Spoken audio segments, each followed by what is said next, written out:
Hey there, St. John's. It's Pastor John here with a midweek message. And I'm just back from Israel, and I thought it'd be really cool to share with you some of my insights from being actually in the Holy Land. I feel like I'm still sorting through what I learned through the continuing education money that is part of what St. John's allots me and what I used to go and spend my time there.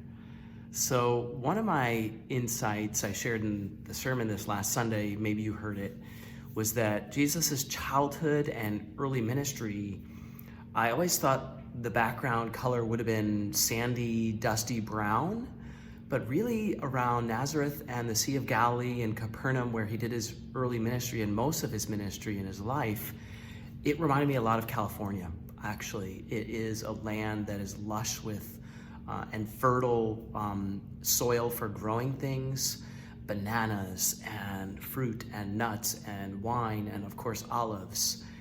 It's really a bountiful land, which made me wonder about Jesus, who was poor growing up, and his family, and how he preached the idea of God's abundance in the midst of that. He would have been starkly aware of his own condition and his neighbors struggling to make ends meet and yet living in a land of abundance, not unlike California. Another insight I had, I would say, is that this story of Jesus is a neighborhood story.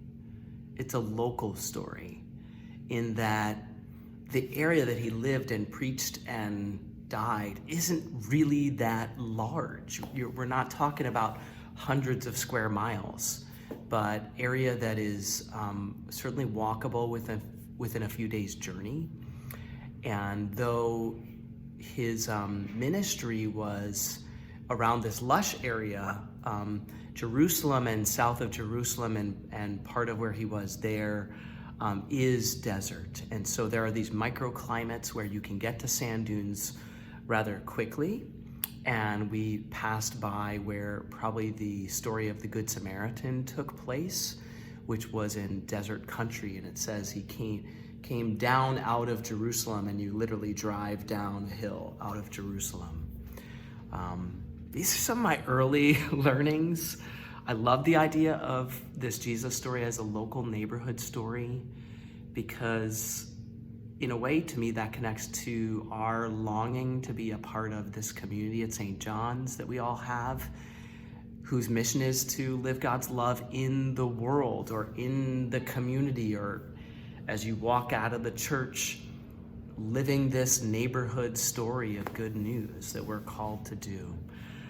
So I come back not just grateful for this trip to Israel, but grateful for this sabbatical that will be coming up for me this summer and all that I'm going to learn and be able to share with you. It feels like this was a little snippet of a trip that I'll get to share with the community about on the way to a larger experience of a sabbatical these summer months that I'll certainly get to share with the community about. So that's my midweek message, a different one this week.